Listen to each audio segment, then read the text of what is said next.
La Raza was a newspaper in East Los Angeles. It was the paper that recorded the demonstrations and the organizing, talked about the meetings that occurred, and also talked about the issues of concern to the East LA Chicano community. You had a movement that was taking place amongst a broad community that La Raza as a publication was a part of and was reporting on and giving coverage that they would never have gotten otherwise, because mainstream media was limited and was not interested in the subject. A lot of us wanted to bring out the truth of who we were. We wanted to come out with our own news, with our own version, with our own story. La Raza newspaper was one of the key instruments, tools that we used to then communicate our ideology of Chicanismo, the equivalent to what is today Facebook and Twitter. That's how we got the message out. La Raza was not composed basically of brown people. Deborah Weber was white, but she was more Chicana than more Chicano. In the late 60s and early 70s, I was a young 21-year-old, 22-year-old. I was passionate, excited about things, involved with things, curious, and enthusiastic. Gil Lopez and Patricia Borjon, who are of Native American ancestry.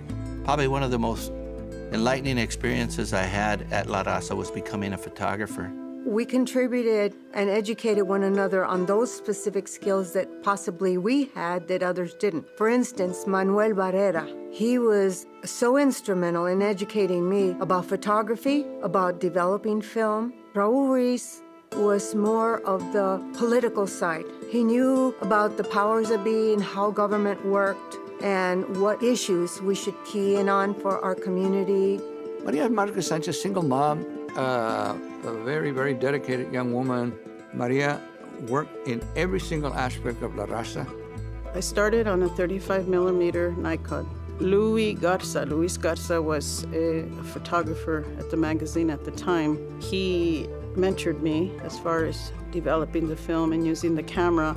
It was a mix of personalities and talents, of ages, of gender. Some were parents, some were students. The amount of energy and talent, both professional and raw, was really eclectic. Everybody was dedicated to telling the story.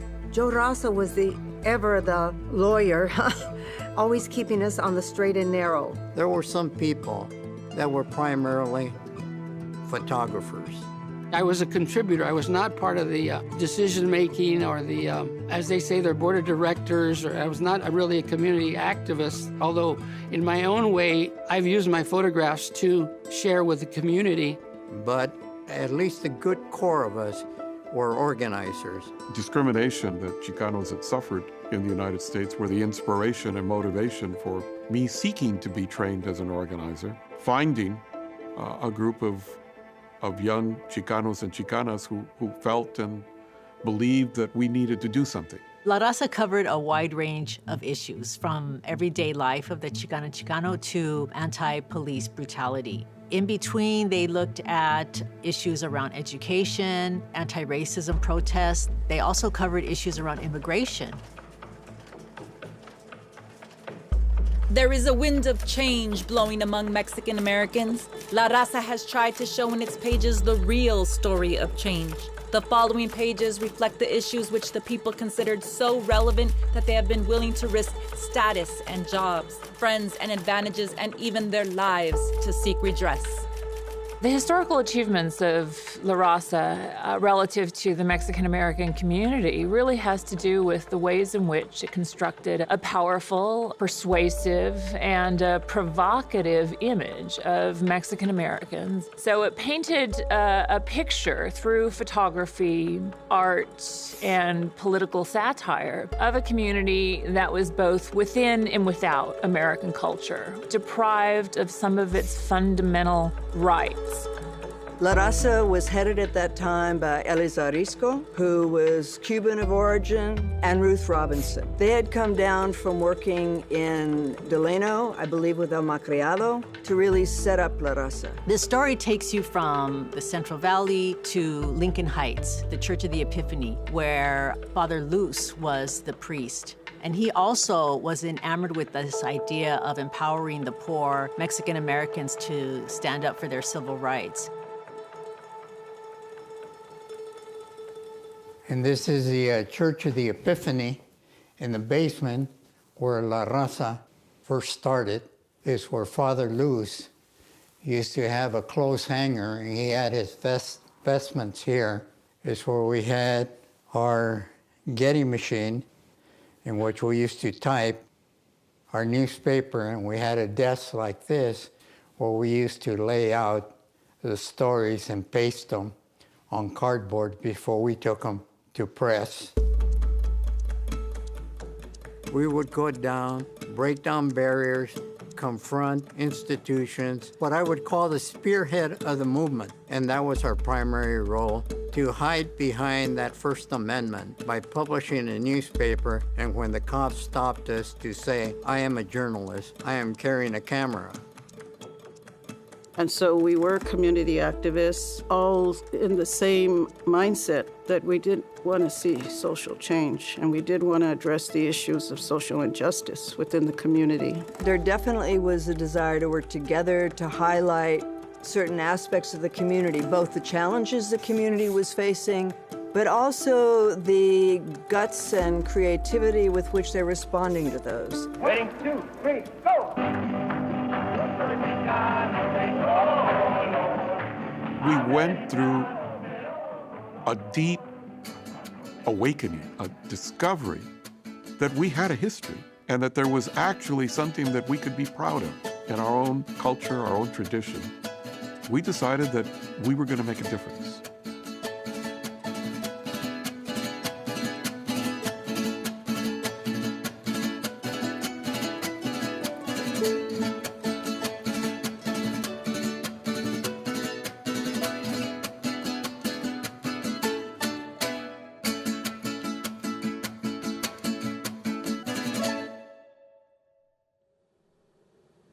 I look at the Chicana and Chicano movement as part of a long struggle for civil rights that goes back to the time when Mexico lost part of its territory to the U.S. Mexican Americans have constantly been struggling and advocating to be recognized as equal citizens. And I think this aspect of self-determination and freedom and liberty was really a global issue. You saw people in the streets in Mexico in '68 challenging oppression in Paris and in other parts of the world.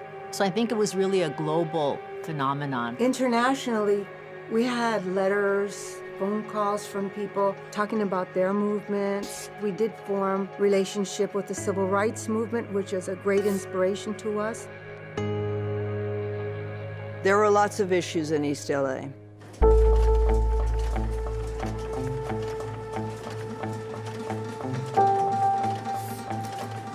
The Placa patrols the Chicano neighborhoods like the Chicano was some type of animal which has to be kept in a cage.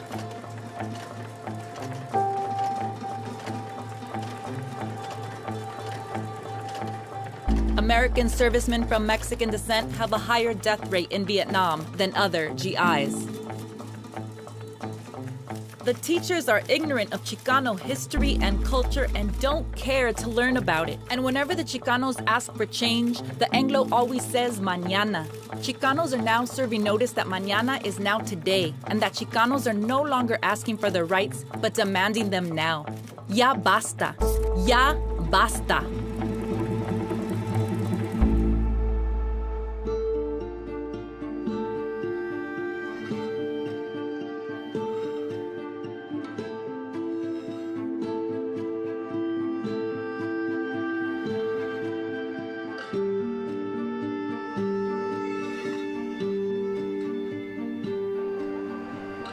The walkouts that exploded in 1968 really started much earlier.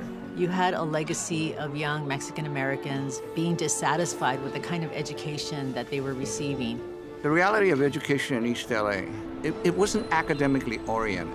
Most of these schools where you had large populations of Latino kids, Mexican kids, were vocationally centered. The walkouts were in repudiation of this idiocy, racism, classism, on the part of school administrators and the general public at large that our kids just simply were not capable of going to college, so give them that kind of preparation. Our kids wanted academic prep.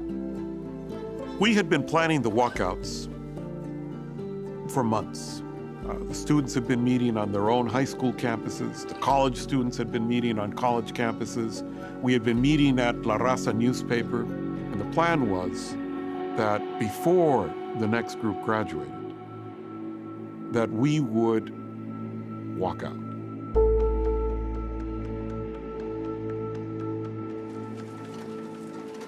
The first 15 days of March of the year 1968 will be known in the new history of the Southwest as the days of the blowout.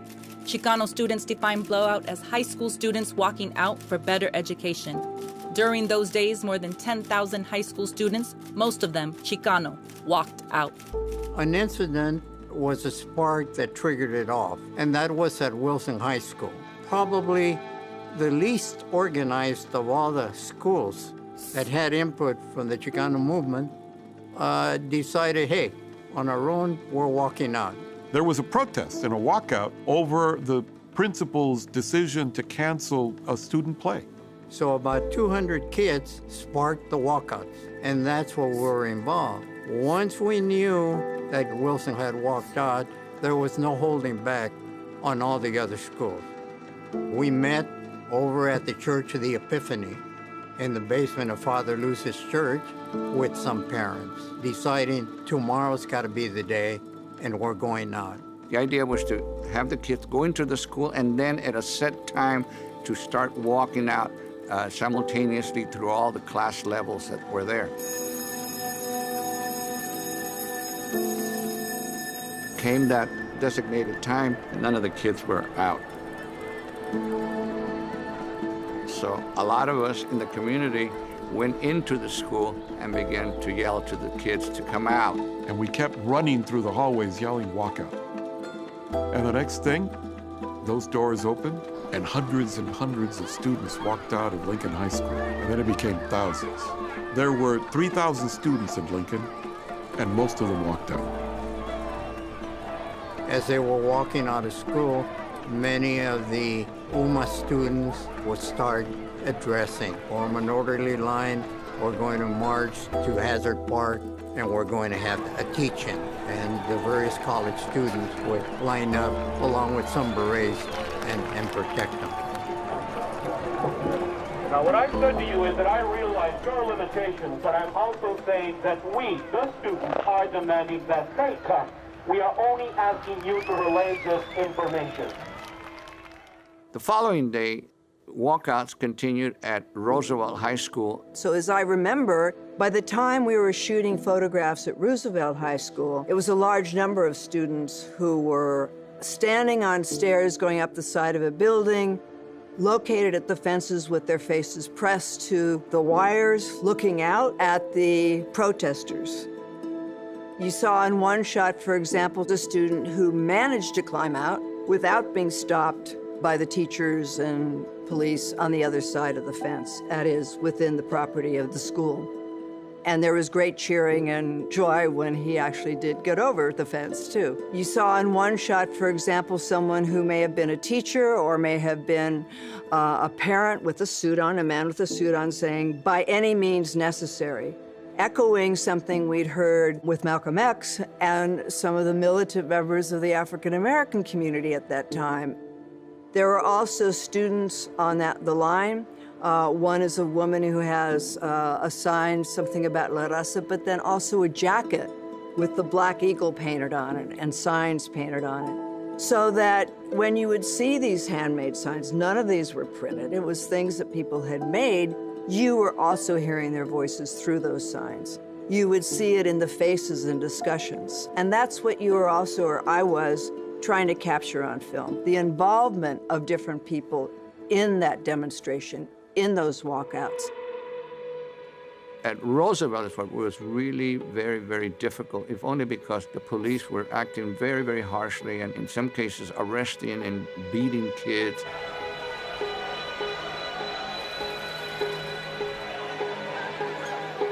So I was taking pictures.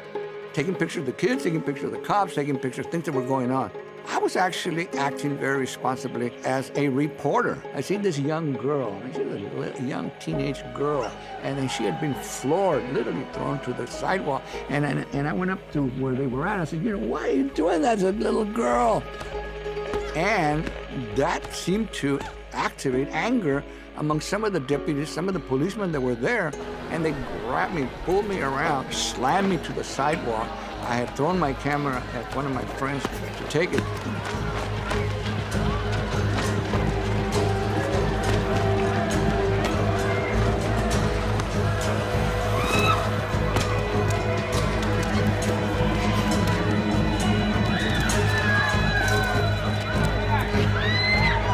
And then they grabbed me and threw me into the squad car. And then they drove me to the alley and beat the hell out of me and warning me, we don't want to ever see you again. And then they pushed me out and left me there in the alley. And then walked out and went back to Roosevelt.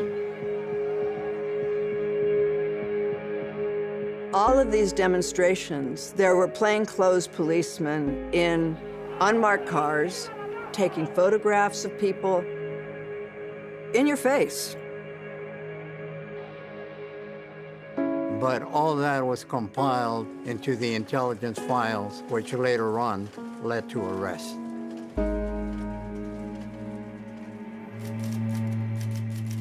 The establishment-run police department of the city of Los Angeles showed their true colors in a week long to be remembered as Los Angeles' Week of Shame.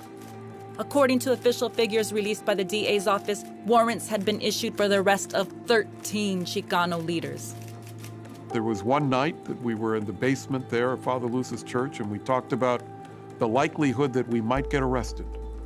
It was in early May. A few weeks later, the grand jury indicted us, conspiracy to commit a misdemeanor, disrupting public schools, 15 counts. They were felonies. Each count was worth 3 years, and the district attorney was prosecuting us, seeking consecutive sentences, which meant that we were facing 45 years. When we were arrested, I was in the office with Eliseo Risco, and they just came in and didn't show us any search warrant or anything. They just said, you're under arrest, and they started gathering all sorts of paper. They wanted to know who our subscribers were. Eliseo Risco was handcuffed, and then I was handcuffed. We were taken down to Parker Center of the Los Angeles Police Department. While I was picketing the Hollenbach police station over a case of police brutality, and I was walking in front with a group of another 20 picketers, and the police just came right out and got me. The next thing I knew, I was in the Parker Center, which we called the Glass House. There was Eliseo Risco, and we were all jailed there. Risco, having organizing background with Cesar Chavez, proposed that we go on a hunger strike. And once we started a hunger strike, then they decided, let's get all of these guys together. And so then they put 13 of us together so that they could keep a watch on us. And we were looked upon not necessarily as criminals, but as political prisoners. We wrote a whole series of numbered communiques.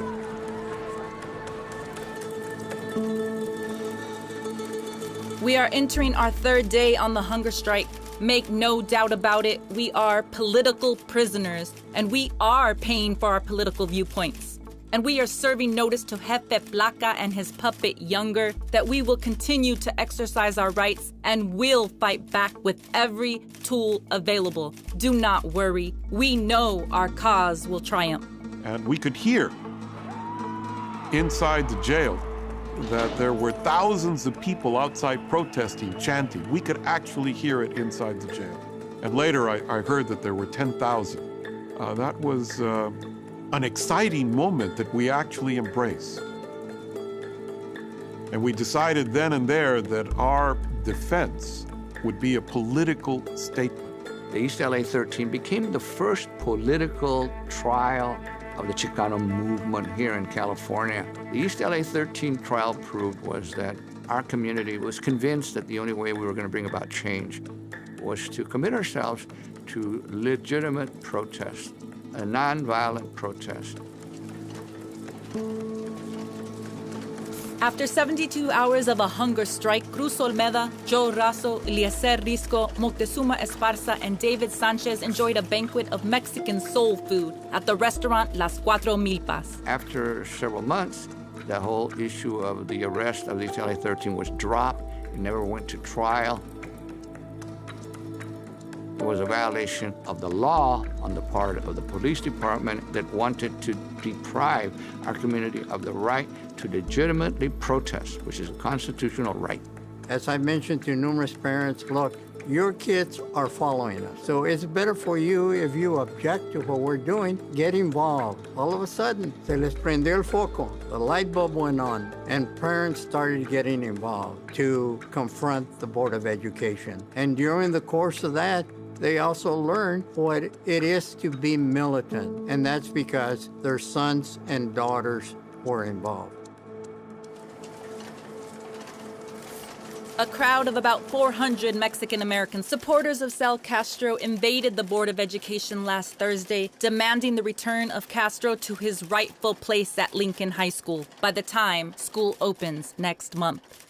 Because Sal Castro was a school teacher and he had been arrested with a felony indictment, the school board decided to take him out of the classroom and to deny him the ability to be a teacher, and to instead put him into some administrative back office function where he could not be in touch with students. So we again decided to protest and to occupy the school board because they refused our request to reinstate him. And we sat in, we slept in at the school board. And that lasted for weeks. Well, the final day, when we had heard that if we didn't get out, we were going to be arrested, we selected those of us who were going to stay. So 35 of us remained there, determined to make our point clear and our commitment clear. We were willing to risk arrest. I'd gone outside because people that were getting arrested also wanted to take some things out of there, different things that they didn't want to be arrested with. And so camera bags are very useful for that, so I had a whole bunch of things in my camera bag. And also it was to take pictures of people when they were being escorted to the paddy wagons outside. So I went around to the back, and that's where I took a number of shots, but one of them is of Alicia Escalante, walking down the stairs with grace and ease and confidence. Someone who, started the East LA Welfare Rights Organization and was always there to support students during the walkouts. That's one of my favorite photographs, actually. This created the crisis. Front page news, it was constant. The school board couldn't function, but they finally voted to reinstate Sal and put him back in the classroom. And there's an amazing photograph, Sal being carried on the shoulders of several brown berets in victory. The school board had caved in and had reinstated him.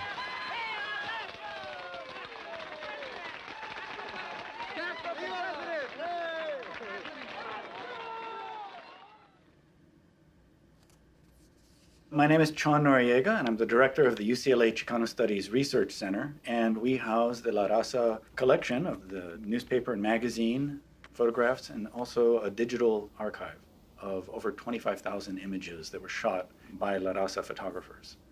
By the time you see the magazine form, it's become more professionalized. The shift in focus is a little different. There's much greater use of the photography. This is a point of origin where a certain kind of photographic style emerged. It was not just formal and technical. It also had to do with how do you approach a subject that has been left out of photography. It's really fascinating, and you can go through and look at these 25,000 images. You can look across them and say, well, there's something interesting where they want to do portraits in public space.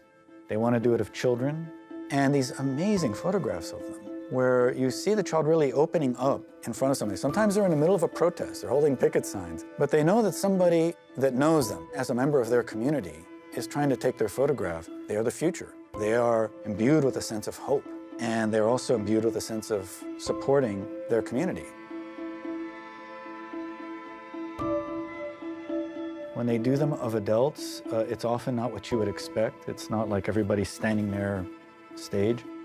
Someone like Oscar Castillo, he's a very dramatic example of something a lot of photographers were doing, which was photographing people from behind as they stand looking out at something. In a sense, that is saying to the viewer, you are in that person's place. You are not just looking at somebody in that space. You are privy to the perspective that he or she had looking at their community, looking at a street protest. That's a very powerful way of using photography to create empathy, but also for the people from that community to really emphasize, this is how you would be looking at it. And we have now made that into an image that can circulate around the world. The La Raza photographers collectively understood the power that the camera entailed in making one's own image and in making an image of the community from within the community. In that way, they were able to redefine what it meant to be a Mexican American in Los Angeles and in this nation. So this image by Raul Ruiz, it's a great image of teenagers being teenagers. And it's that sort of boy-girl thing that takes place within the image and within the midst of this very serious political moment, and capturing the more day-to-day sort of exchanges and connections between activists, between people from across the community, and ways that are relatable on a human level. You typically would not see these images in the Los Angeles Times. The photographs that they would take of people who had been beaten up by the police. You see these people that have been brutalized, that have welts and bruises and everything on their bodies, but they are very relaxed and very calm as their friends go about documenting what happened to them. You have a very different set of relations taking place. I think it's one of the things that makes this collection so powerful.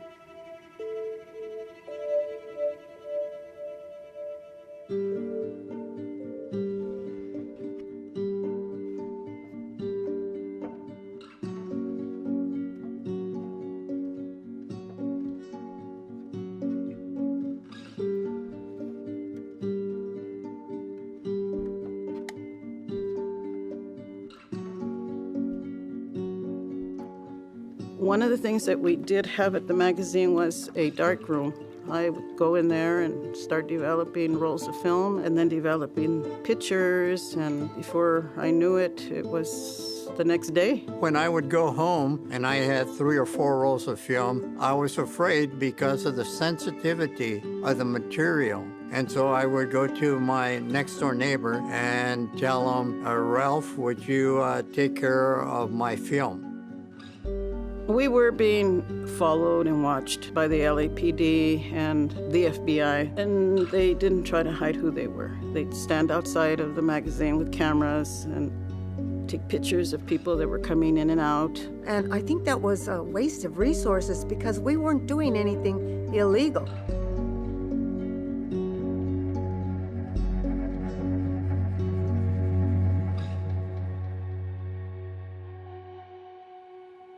We used every type of camera and every type of film. Some were photography majors or professional photographers. Others were like me. You picked up a camera strictly as a tool for organizing. I was more concerned about the storyline and the subject we were shooting. And if we shot photographs that had a lot of artistic dimension, then fine, but that wasn't our primary object. Our object was to document history and to tell a story. It was kind of a conflict for me because I wanted to be part of the demonstration. I loved being with everyone, marching, que viva la raza, que viva la causa. I would try to stay focused on the crowds. That's why I would be up on lampposts or on top of bridges or climbing up on someone's shoulders or trying to get that panoramic shot. I didn't come into this being a photographer. I had to learn how to produce and document a certain activity that would tell a story, and that was on the move. So many technical aspects on the run, and the motion of the people.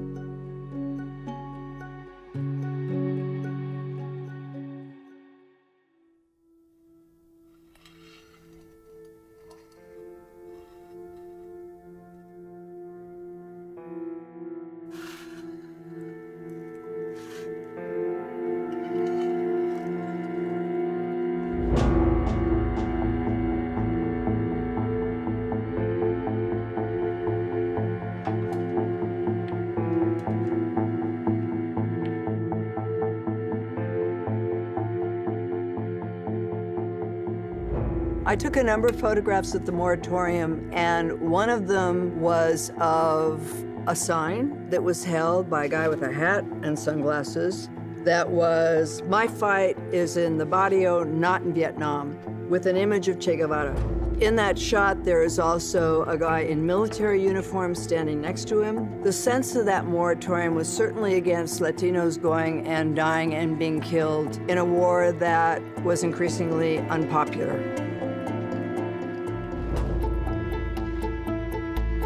But there was also, I think, a linkage with broader struggles as well.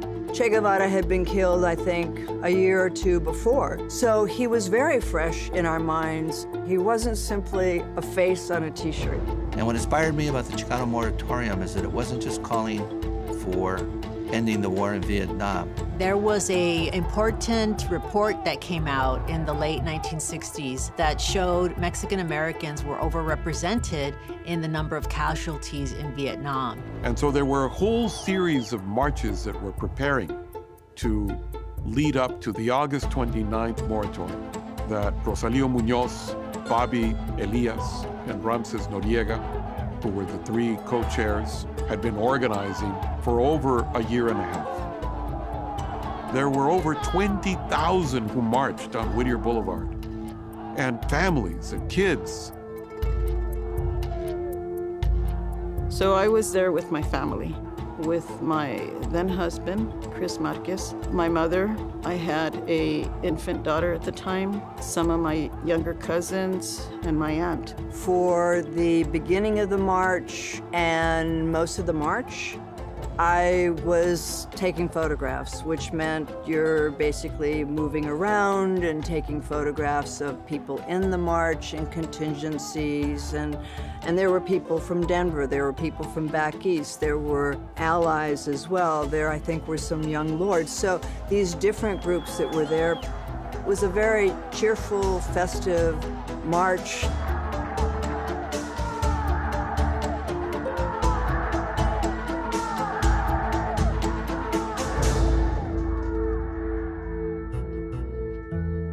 And that lasted until we got to what is now Salazar Park, but was Laguna Park, and people settled in.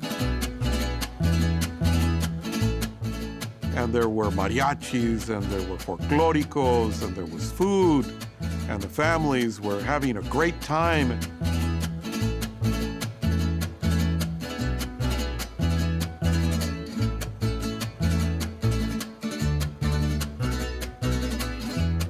I was using two cameras, one black and white, one color, and continued to take pictures there.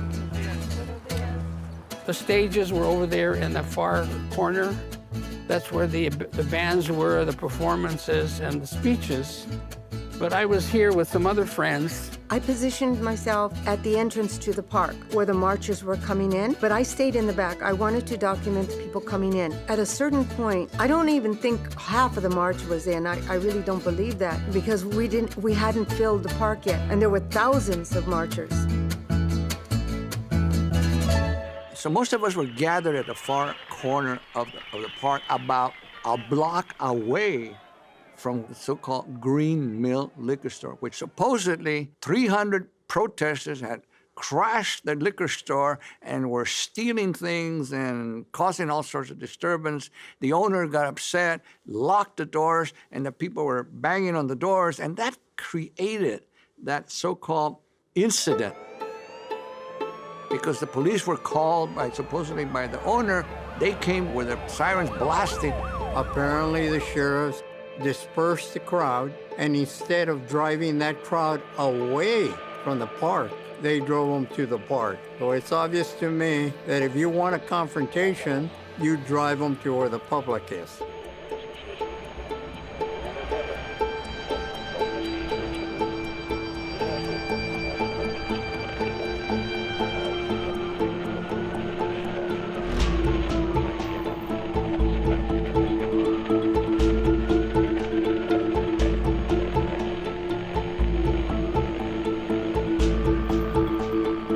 And then all of a sudden, at the other end of Laguna Park, we started to hear and see that the police were rushing on. And then it became this crazy melee.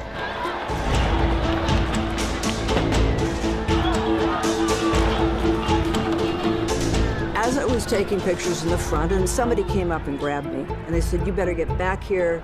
The sheriffs are attacking from the back." And I went around back, and there was a sea of sheriffs coming towards people. They were firing tear gas canisters. When the kids started running, they're running, there's no way out. So now they either have to turn around and confront, you know, these people that are attacking them, which is what they did. And kids, and I mean like 10, 11, were trying to push back, hold back the sheriffs so they wouldn't attack a sitting crowd, the majority of whom were not aware this was going on. And then we were throwing back at them the tear gas canisters. At that point, the sheriffs were really upset and started hitting people with their batons.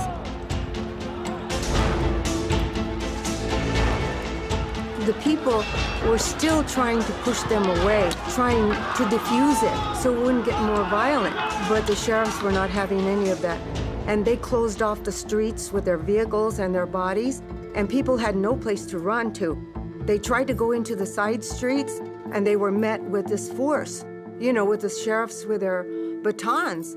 And it was very frightening. So what had been a sort of joyful celebration and getting together of people all of a sudden becomes a trap because you're being attacked by the sheriffs. And so I was taking photographs of the park with the debris all scattered around, shoes, jackets, instruments, a guitar, different things. And then I think it was Joe who told me it's not safe, you need to leave. Fairly early on, I went out to the street to take more photographs, and somebody stopped me who I knew, I don't remember who, but said, "You know, you better get out of here because the sheriffs know who you are." And I think they were absolutely right. I would have been a target. So we split from the group. Chris was taking pictures. He took a picture of something. We were on Whittier Boulevard, and the police were coming in and got him and threw him down. And then I turned around and screamed and reached for him.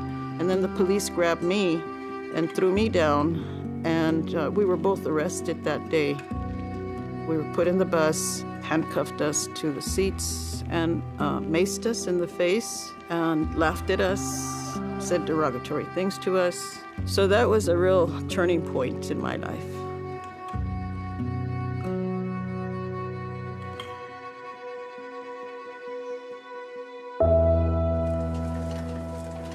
Do your helmets press inwardly, the whatever brain you might possess? Do you keep them on as shields to drown out cries and cheers of Chicano women, children of humanity? Tell us, do you fear Chicano men? I was photographing the remnants of the violence. It kind of reminded me of the aftermath of a battle, which basically it was. So this image by Oscar Castillo, it's one of those images that really invites a close reading. Beginning with the pole in the middle of the scene, sort of breaks the image into two images, almost like a film strip, in which you have the police advancing on the left and sort of the empty space that they've left on the right. And you see, of course, throughout the image, just sort of scattered debris and the flyers that have been trampled as remnants of that raid. It speaks to the ways in which Chicanos and Mexican Americans were removed from the city, were removed from their neighborhoods.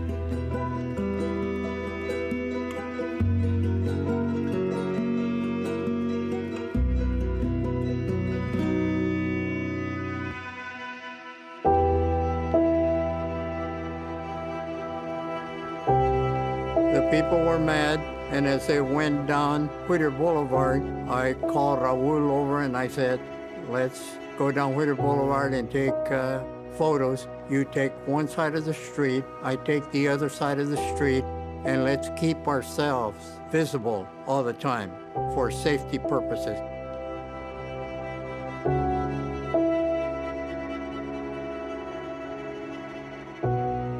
We came down Whittier Boulevard. the same route that Ruben Salazar and his crew had come 5 minutes before. Ruben Salazar was a journalist, writer. He is probably the most well-known journalist of the Los Angeles Times, and he was one of the few who would actually take the time to document in a real way the Chicano community. So he really uplifted the voice of Mexican Americans at a time that they were feeling nobody cared about their interests. By the time we get to the intersection of Whittier and Laverne, I had the sense that it was over, we were gonna rest. And that's why Joe and I went over there to grab a soda. And I said, there's some action going over by this bar. And what was going on, allegedly, by the cops, is they would later yell, and that was men with guns had gone into the Silver Dollar. Raul started shooting on that corner. I started shooting somewhere in the corner here. And then later on, as we shot a number of photos, then we converged.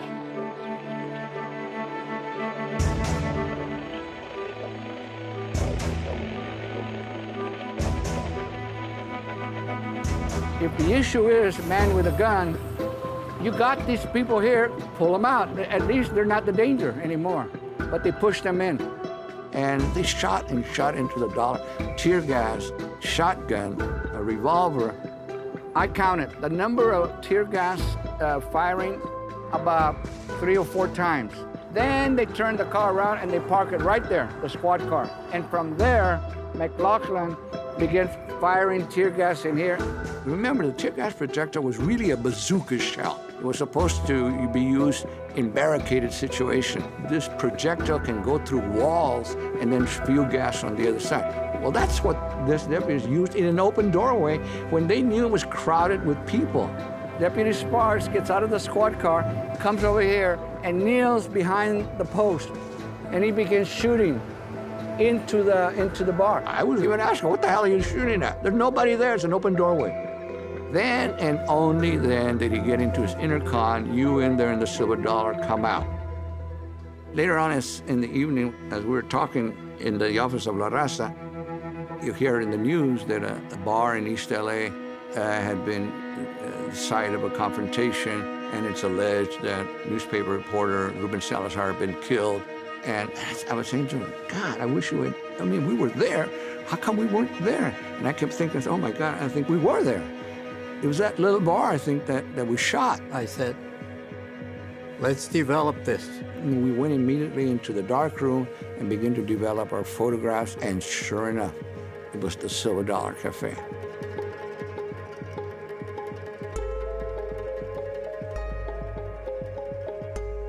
Once we knew that we had the photos, then we said, okay, we have to get a special edition of regarding Ruben's death. And we were using Raul's shot of the sheriff pointing the gun and forcing the people back to the door as the cover of the magazine. Later on, we had a press conference, presented them to the press corps. Everybody was there. All the newspapers, television stations came, and they saw the photography. And Raul presented those, unbeknownst to me, to the LA Times. As it was only one proviso. I will not accept any money from any of this photography. The only thing we want is credit for ourselves as the photographers, Joe Raza and myself, and also La Raza. A little tiny, itty-bitty community newspaper had scooped the LA Times, and all our photography was there on the front page, the second page, the third page, and that just went on for the next 3 or 4 days. The repression that took place at the August 29th moratorium had a huge impact on the activism of the Mexican-American community. Part of the reason was the death of Ruben Salazar. That was tragic reality for everyone. Nobody had expected that kind of violence to take place. You know, it does hurt to think of how much the community suffered that day, because it was the first time in Chicano history that mothers and fathers and grandmothers and aunts and uncles and children and the whole community came out, and there was such a sense of empowerment, so much hope that day. And like Sal Castro would say, it was a wonderful day to be a Chicano. The message was loud and clear. You come out and you try to demonstrate for rights, we will put you in your place.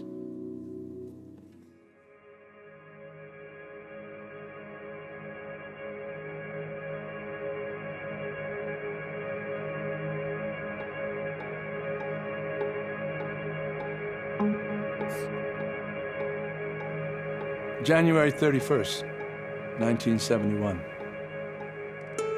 It's the Marcha por Justicia against police violence. It was a hard protest. It was no longer necessarily a community event, which was mostly hardcore activists.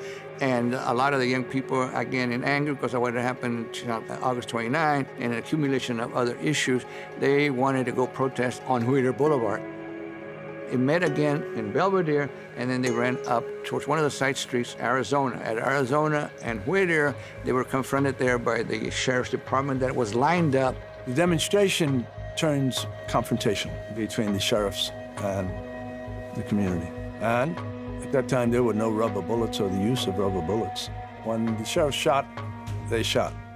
And what they were doing was shooting with shotguns right in front of the kids. Shotgun pellets were shooting up and wounding a lot of kids in the groin, and the legs, in the feet. That's when I captured that scene where Montag, who I thought was a Chicano kid, had been killed. So there's a series of photographs that I took just after he gets shot. Then he's picked up by some of the young people, and they're carrying him across the field and onto the sidewalk. People start gathering. His life is expiring. And there's an old stained blanket, serape, and it's covering the body. And Raul has this Mexican flag with him, a small little Mexican flag with him. And Raul places the flag upon him, thinking that he's Chicano. He was a Jewish kid, immigrant kid from the Boyle Heights area of Los Angeles. He passed away. That was one of the moments that I captured.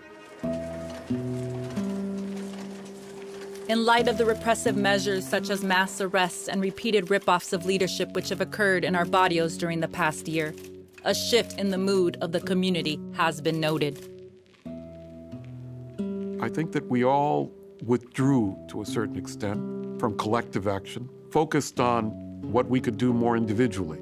And I think that was something that not only affected us, but all of the movements in that moment. The mid-70s was a period of reflection for the Chicano activists. Some were afraid to take to the streets because of the police violence. The police were definitely surveilling. Many felt like they had to go into hiding in order to stay out of jail. It was no longer a risk that we would be arrested for disturbing the peace, a misdemeanor. The risk now became our lives. You are too busy, like Don Quixote, stabbing at the windmills, saving the world, when in essence you haven't taken care of your family. And sometimes you are away from the children so much that you don't see them grow up. And that's defeating the purpose of what La Raza stands for, and that's La Familia. From 1971 to about 1975, we were very much involved with La Raza Unida, establishing the party, running campaigns. In and of itself, that absorbed a lot of time, a lot of energy and resources. It didn't necessarily come to fruition. La Raza people began to move on more into their own independent individual lives, which is also legitimate. I basically closed the offices in 1977. Gilbert and Pat got married, which is good. I met my wife at La Raza. She was already there. She had been there for several years, and she was an activist there. Yeah, we were both students at the time, both at USC, and eventually we met, and we've been married now for 44 years, so I guess it worked out. And when I left La Raza, I went to law school, where I became an activist with subjects of defending undocumented workers and defending immigration rights.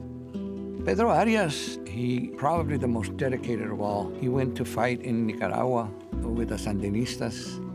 I'm very proud of that period of time in my life. I'm very proud of it because I've met such good people, such dedicated people.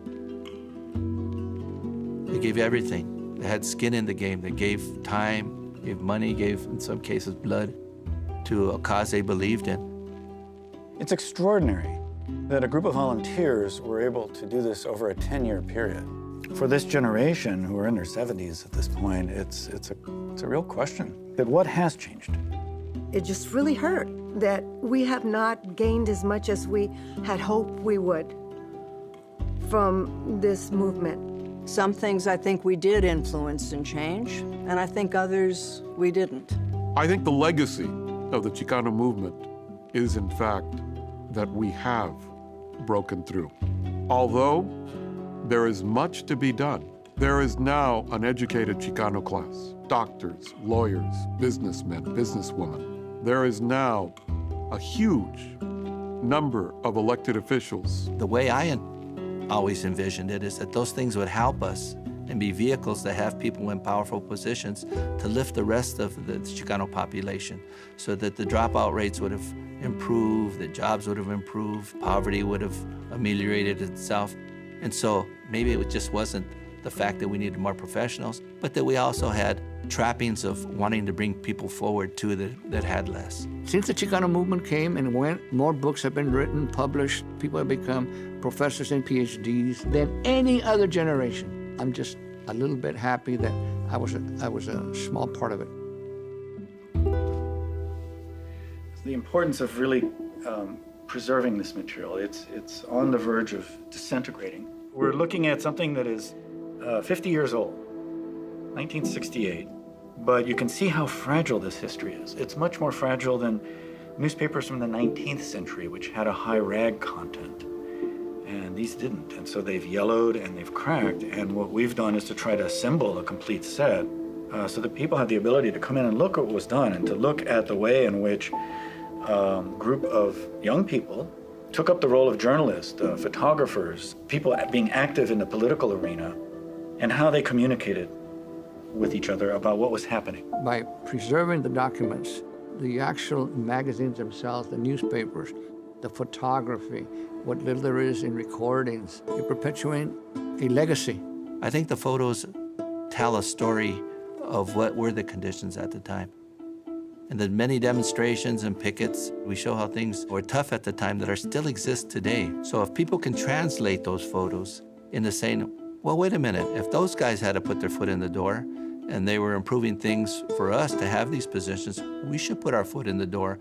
The inertia of the movement is really what people do with their time and how they put their efforts into it, that's something that's always going to continue. We always envision that someday these photographs should be in a place where people could come and see that history, understand that history, learn about it, because that was Los Angeles.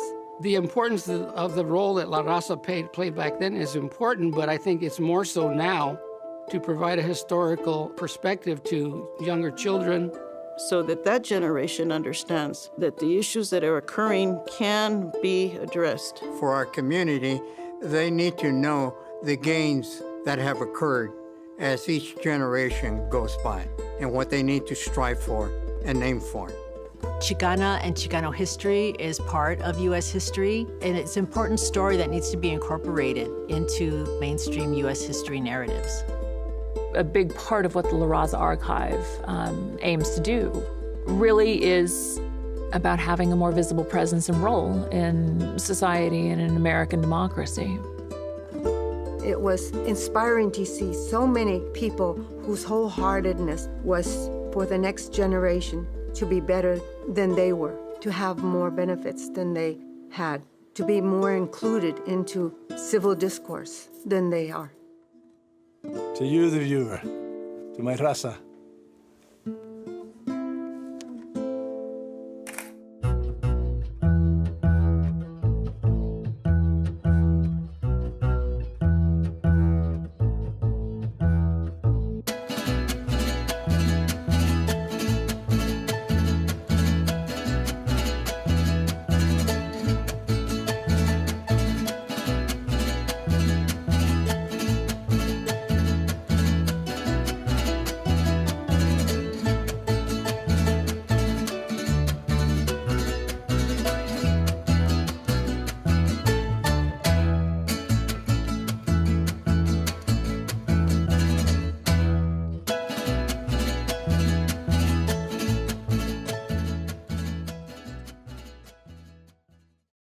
Artbound is made possible in part by the Los Angeles County Board of Supervisors through the Los Angeles County Arts Commission, the City of Los Angeles Department of Cultural Affairs, the California Arts Council, and others.